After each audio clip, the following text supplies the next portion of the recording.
everybody. Welcome back to another episode of Embracing the Journey podcast. Today's a little bit different. I'm actually being interviewed by one of my very own athletes. She plays soccer at Washington State University, and I can't wait for you guys to hear about this episode, so stay tuned.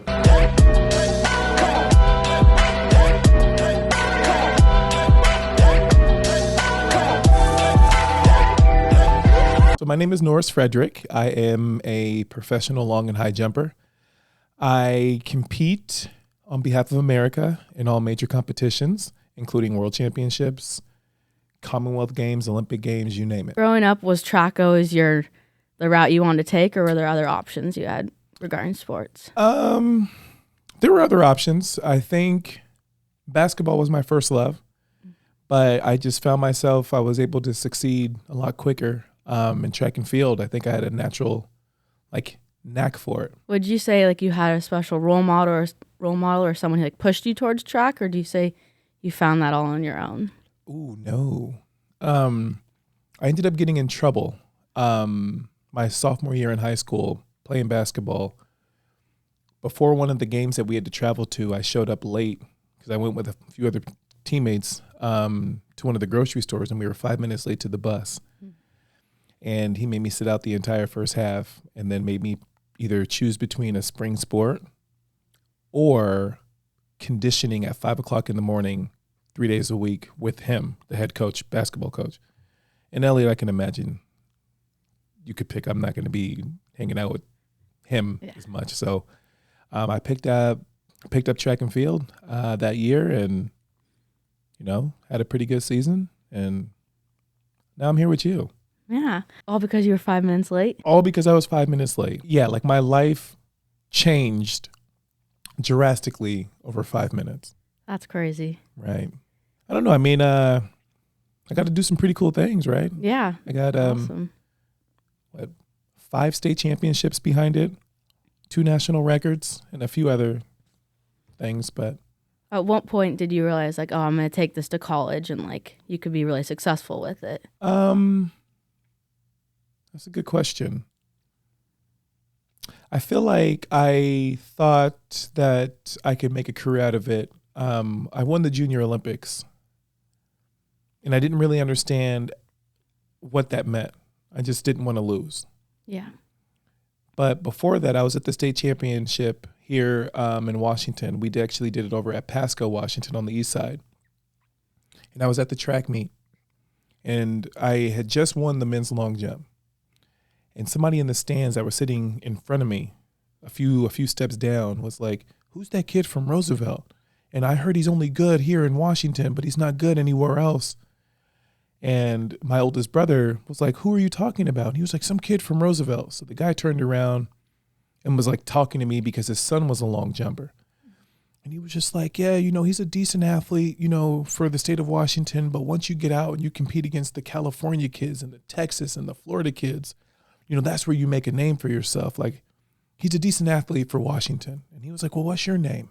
And I was like, "Oh, I'm Norris." Right? Yeah. And he was like, "And what high school do you go to?" And I was like, "I'm the kid from Roosevelt you were talking about." But I never knew I never knew his son. I couldn't tell you his son to this moment. Yeah. I just wasn't worried about him. So yeah, worry about yourself and you'll go a lot farther. That's it. So then, and you ended up going to UW. Mm-hmm. And would you say your experience there was obviously positive? You had a lot more success there. Mm-hmm. Were there other schools that you were looking at, or was that always kind of your number one, being from Seattle? Ooh. So after junior year, I was heavily recruited. Every class period I would go to, I'd get just bundles of mail from all these different universities. And I never once in my life thought this would be me, that I'd have my hand pick at all these schools. Took a recruiting trip to Pullman, WSU. Mm-hmm. I know some people in this room are going there. I took a recruiting trip to Long Beach State. I took one in Nebraska. I never took one at University of Washington. But I'm a homebody, and I realized that really early on. And I couldn't see myself at any other place. So I remember I was in 5th period, I was in language arts. And I called on speakerphone in front of the entire class and said, I want to be a Husky. And the coach yelled and was like, yes. And then signed my letter of intent and went on as a dog. That's awesome. So when you're looking at colleges, you always kind of, it's easy to let ego or let other people influence where you want to go. Mm-hmm. But you know, like deep down, like where you see yourself fitting, where you see your success. And like ultimately, like the coaching staff can also like pull you somewhere or take you away. Right. Do you think like you had a positive experience with the UW coaching staff? Like, are they people who have impacted your life to this day? For sure. Right. Like as a recruited athlete yourself, like there's a part of you that feels like not necessarily in debt, but you feel a sense of, I need to show up for these people. I need to do right by these people. That's how I felt. And while at the University of Washington, there were things that were super good, right? Like athletics were awesome. Academics, it was really tough for me. Yeah. Having to learn, calculus or whatever in a classroom where there's 750 other people was a bit of a challenge. Or microecon, sorry. So that was different. But while being a student athlete, you get different resources. So I had tutors, I had TAs that would help. But it's not like high school where mom and dad are going to nudge you and be like, hey, it's time to wake up. Hey, make sure you eat something before class. Like you're actually an adult and you're living on your own or in the dorms or whatever the situation may look like. And the world as you know it is just a different place. Yeah, and kind of turning into like what I wanted to focus around. Do you think between high school and college, like your mental health took a toll or took a turn, like for worse or better, once you had to enter that higher level and like demanded a lot more from you? Different. Strange. Offbeat. Visionary. Genius. Amazing. What makes you different makes you great. Embrace your punch. If there's one thing that I've been good at, it's been time management. Mm-hmm. The mental toll wasn't tough being a student. It was tough being an athlete. Yeah. Whereas a typical student, their day starts and ends with class. As a student athlete, your day is going to start and end with practice and classes in between. Mm-hmm. So if you have a schedule where you're in class from 10 o'clock in the morning till 1 o'clock in the afternoon, right? Yeah. But as a student athlete, you're going to have morning practice, you're going to have midday lifting, and then you're going to have evening practice, and then you have tutoring, and then all these other things that you got to do. So your day will start at 8, 9 o'clock in the morning and won't get done until 8, 9 o'clock at night. So it's interesting because I just did a call today about this, and it's like there's something about being a student athlete that a lot of people don't understand. The easiest time of your week is actually you participating in the game.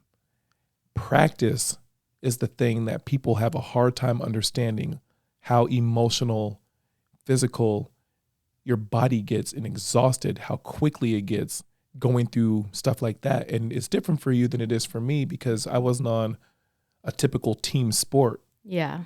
Like you're fighting for playing time. You're fighting to make the travel squad. You're fighting for all these things. So you can't slack off. Yeah. Right? Otherwise somebody will come and take your position. So that's where the emotional toll and the mental health aspects start coming into play because as you know, as an athlete, if your athletics start to take a dip, everything around your personal life and your entity all start to go take that dip as well.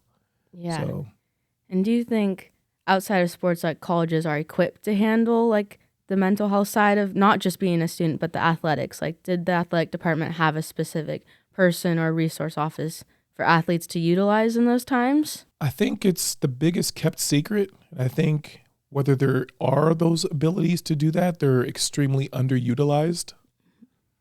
But, when I was going through the college scene, mental health wasn't as big as it is at the moment. Yeah. There are certain things that you just knew you had to fight through. So I feel like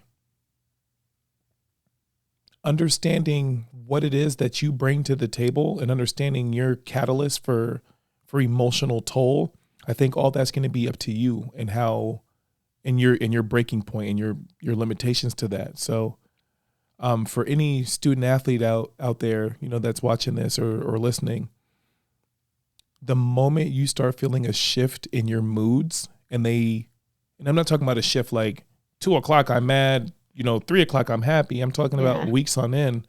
I would seek you to go search for help. Yeah. And I feel like just growing up, like mental health wasn't like a thing. Like coaches never said, hey, take a week off. I know you need it. Or like, I feel like the only time coaches not cared, but showed like one-on-one, like this is what you should do was when it was a physical injury. And like, I think people have mental injuries and need more mental assistance from coaches and need to be recognized more. And I feel like growing up, that wasn't ever a thing for me. And I'm sure it wasn't for you, but do you think growing up that would have saved more kids from quitting sports or transferring or like losing the love for their sport if they had more support? Yeah. Mentally? No, for sure. I think when you're looking at an athlete, there's so many other things you need to look at outside of what they can produce. If you are recruiting an athlete that comes from a traumatic background, from childhood trauma, you can't expect that athlete to participate as everybody else would in certain things. Yeah. Because there's going to be certain things that are going to be emotional limitations for this athlete or mental limitations for these athletes. But again, as you know, I coached for a year at the college level, and I've been around high school coaching for 10, 20 years. Mm-hmm. When you get to the college level, the head coach and all the assistant coaches beneath them understand that their life is now in the hands of 18-year-olds to 22-year-olds. So if you get an injury and you're one of my star athletes and I start losing games because you're not playing, the flip side to that coin is I can lose my job. Mm-hmm. And I don't want that. If you're coming to me saying you have a mental injury, the first thing I'm going to do as a coach, and not saying that this is right, is say, okay, I understand, but you know who's been waiting to take your spot though. So now you're thinking to yourself like, that's not what I needed to hear, right? So you're going to try to fight through this mental barrier, which is only going to make things worse, just so you don't get your starting position taken away. So I don't know if coaches understand what that looks like to the athlete because they've been in the sports space for so long. Mm-hmm. Or I don't know if they understand what it feels like to an athlete to hear that from their coach because, again, they've been in the sports space too long. Yeah, and growing up now, like we're all taught more about mental health. So coming into college with what we know compared to a coach who's been there for 30 years, they haven't had the same experience or like the whole culture shift around mental health. So I feel like I know so many kids and like teammates even on my team who have quit just because, not maybe because of the coach, but because there wasn't support and there wasn't like the coach going the extra mile to make sure they are okay. Next week on the Embracing the Journey podcast.